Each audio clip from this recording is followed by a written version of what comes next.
Govinda Greens, premium and limited plots, prime location, destination that define your status. In front of Ames, Govinda Greens. दक्षिण Africa में मिला corona का नया variant तेजी से दुनिया में फैल रहा है। हांगकांग और बोत्सवाना में के बाद इजराइल और बेल्जियम में भी नए वेरिएंट से संक्रमित लोग मिले हैं और इससे पहले WHO ने नए वेरिएंट पर दिन में इमरजेंसी मीटिंग की। WHO ने इसे ओमिक्रॉन नाम दिया है। वहीं बेल्जियम में नाइट क्लब 3 हफ्ते के लिए बंद कर दिए गए हैं। WHO की एक सलाहकार समिति ने दक्षिण अफ्रीका में पहली बार सामने आए कोरोना के नए वेरिएंट को बहुत तेजी से फैलने वाला प्रकार करार दिया है। संयुक्त राष्ट्र की स्वास्थ्य एजेंसी की ओर से शुक्रवार को की गई ये घोषणा पिछले कुछ महीनों में वायरस के नए प्रकार के वर्गीकरण में पहली बार की गई है। अमेरिका के राष्ट्रपति जो बाइडेन ने शुक्रवार को नए ओमिक्रॉन कोरोना वायरस वेरिएंट के चलते अफ्रीका के 8 देशों के विदेशी यात्रियों के लिए नए ट्रैवल बैन की पुष्टि की है, जो कि 29 नवंबर तक प्रभावी होंगे। फ्रांस ने देश में कोरोना वायरस संक्रमण के चलते चिंताजनक रूप से बढ़ाने के बीच पे देश के बीच पर लॉकडाउन लगाने के बजाय सभी वयस्कों को कोविड टीके की बूस्टर डोज देने का फैसला किया। फ्रांस में बीते कुछ हफ्ते में कोरोना के मामले बढ़े हैं और दैनिक मामलों की संख्या 30,000 के पार चली गई है। चीन सरकार कोरोना के नए मामलों पर बहुत ही सख्त रवैया अपना रही है। उसने 3 केस मिलने पर सिंघाई के 2 एयरपोर्ट से उड़ान भरने वाली करीब 500 फ्लाइट को सस्पेंड कर दिया। प्रशासन ने स्कूलों को बंद करा दिया और सभी टूर्स को सस्पेंड कर दिया। चीन ने अब तक अपने बॉर्डर्स भी बंद किए हैं। साउथ अफ्रीका में कोरोना वायरस के नए वेरिएंट ओमिक्रॉन के खतरे के बीच कर्नाटक से एक बुरी खबर आ रही है। कर्नाटक में विदेश से आने वाले यात्रियों में से 2 दक्षिण अफ्रीकी नागरिकों की कोविड रिपोर्ट पॉजिटिव आई है। इस खबर ने कर्नाटक समेत पूरे देश की नींद उड़ा दी है। दोनों संक्रमितों के सैंपल को जांच के लिए भेज दिया गया है। नए वेरिएंट ओमिक्रॉन के डर से दुनिया भर में प्रतिबंध लगने शुरू हो गए हैं। इस वेरिएंट पर चर्चा के लिए पीएम मोदी ने शनिवार को अफसरों की इमरजेंसी मीटिंग बुलाई।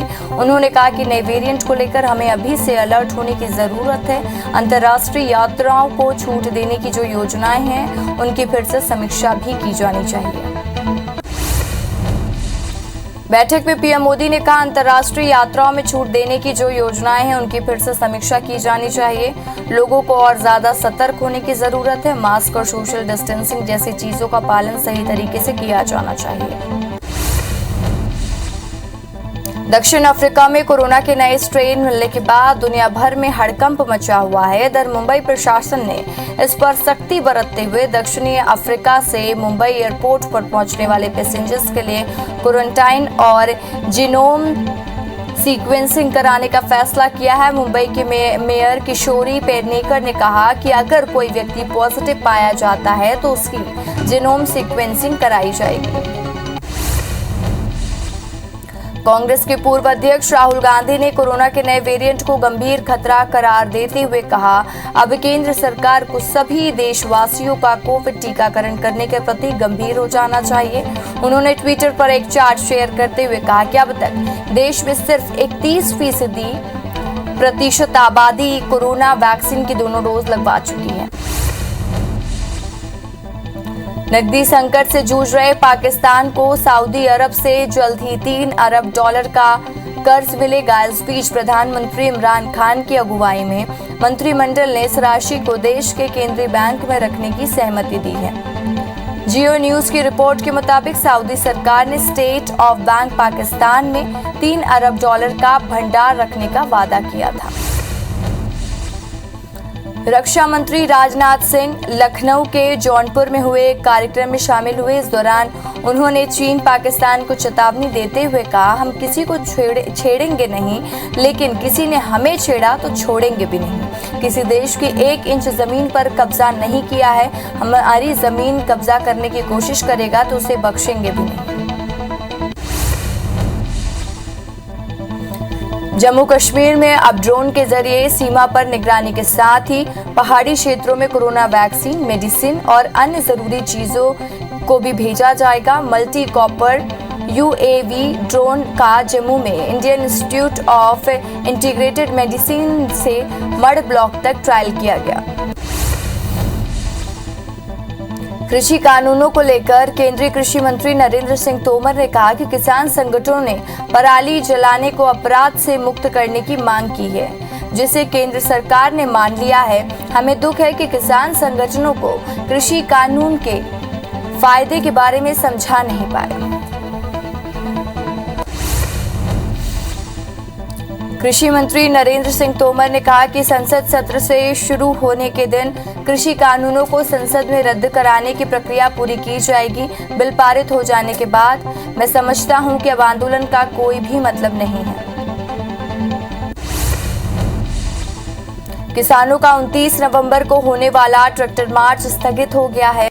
अब 4 दिसंबर को संयुक्त किसान मोर्चा की बैठक होगी, जिसमें सरकार के रुख की समीक्षा कर अगली रणनीति बनाई जाएगी। सिंघू बॉर्डर पर शनिवार को संयुक्त किसान मोर्चा की बैठक में इस पर विचार किया जाएगा।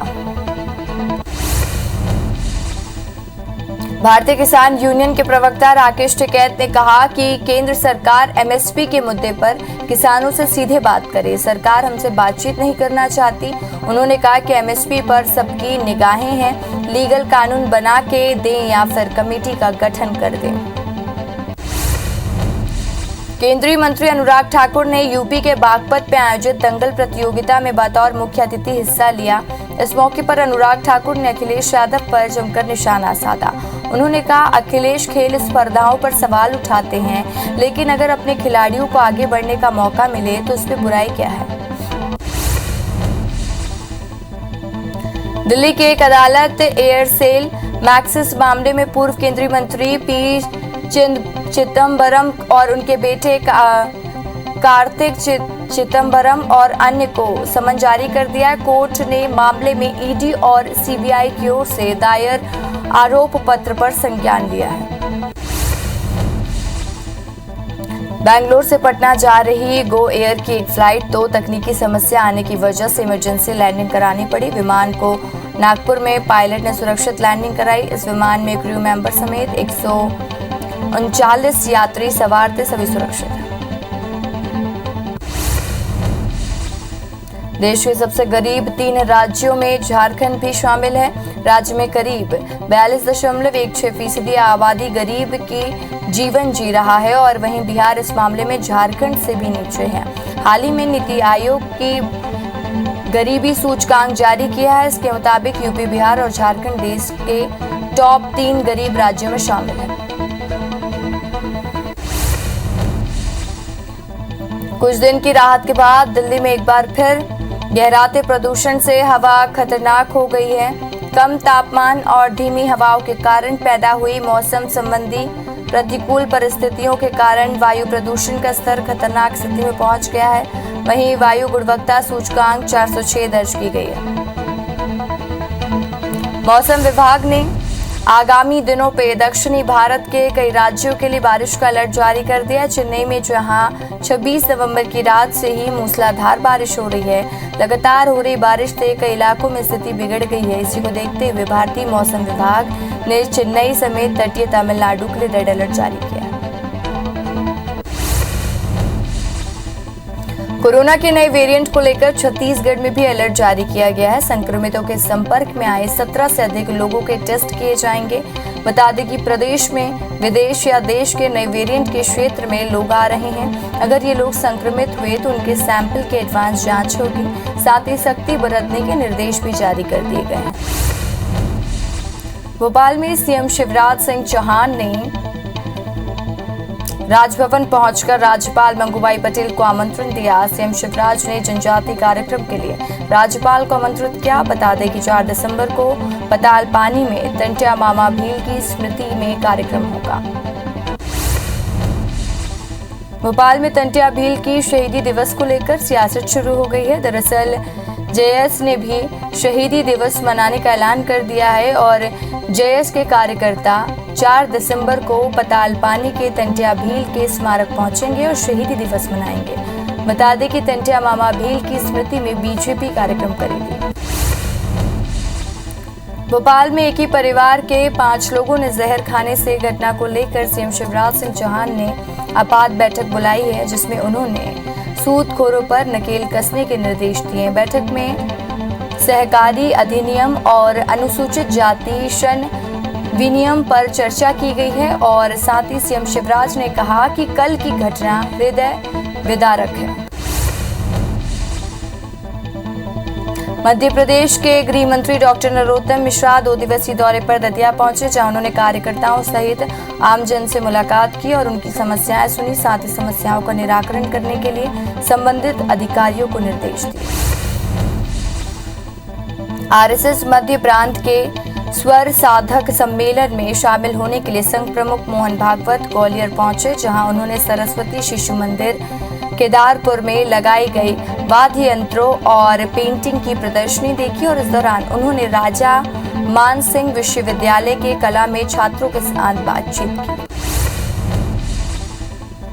नीति आयोग ने देश का पहला गरीबी सूचकांक रिपोर्ट जारी किया है। एमपीआई के मुताबिक बिहार देश का सबसे गरीब राज्य है, जहां 51.91% लोग गरीबी की श्रेणी में हैं। वहीं मध्य प्रदेश 36.65% आबादी गरीब है।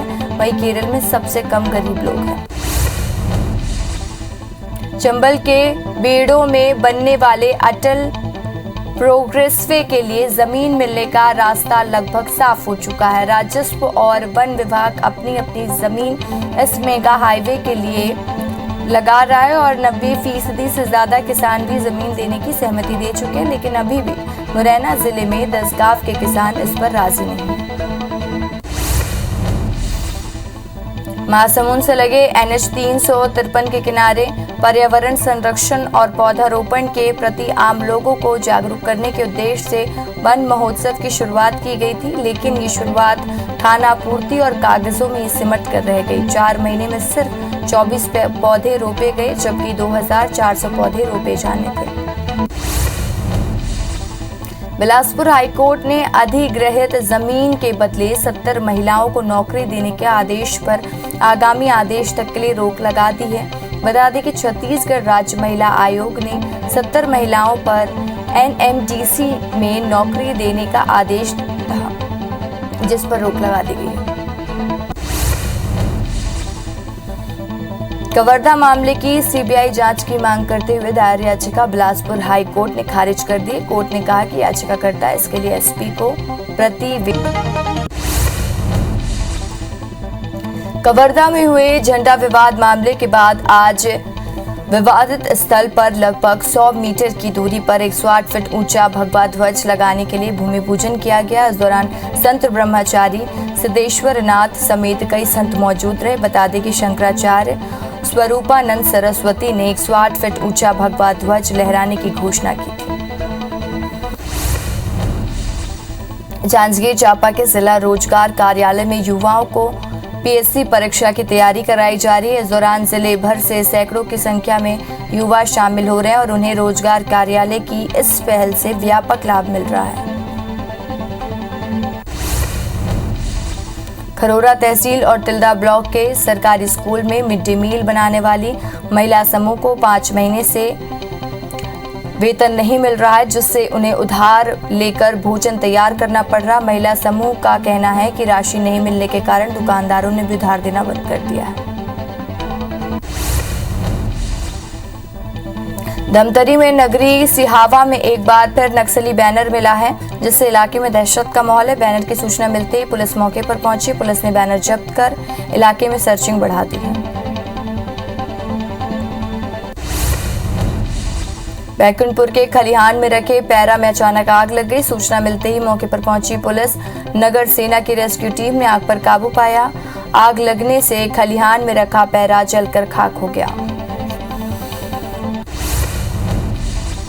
मध्य प्रदेश के पैरामेडिकल स्टूडेंट्स इन दिनों परेशान हैं। बीते 3 साल से इनकी परीक्षा नहीं हुई है, जबकि सरकार ने उनको आश्वासन दिया था कि उनका प्रमोशन करके अगली कक्षा में प्रवेश दिया जाएगा, लेकिन ऐसा नहीं हुआ है, जिसे लेकर ग्वालियर के जेवाजी विश्वविद्यालय में छात्रों में नाराजगी है और साथ ही छात्रों ने धरना प्रदर्शन की सरकार को चेतावनी दी है। जबलपुर के बरगी थाना क्षेत्र में एक लैंडिंग ऑटो में चलते चलते आग लग गई। ऑटो चला रहे ड्राइवर ने किसी प्रकार कूदकर अपनी जान बचाई। वहीं मौके पर पहुंची फायर ब्रिगेड ने आग पर काबू पाया, लेकिन तब तक ऑटो पूरी तरह से जलकर राख हो गई थी।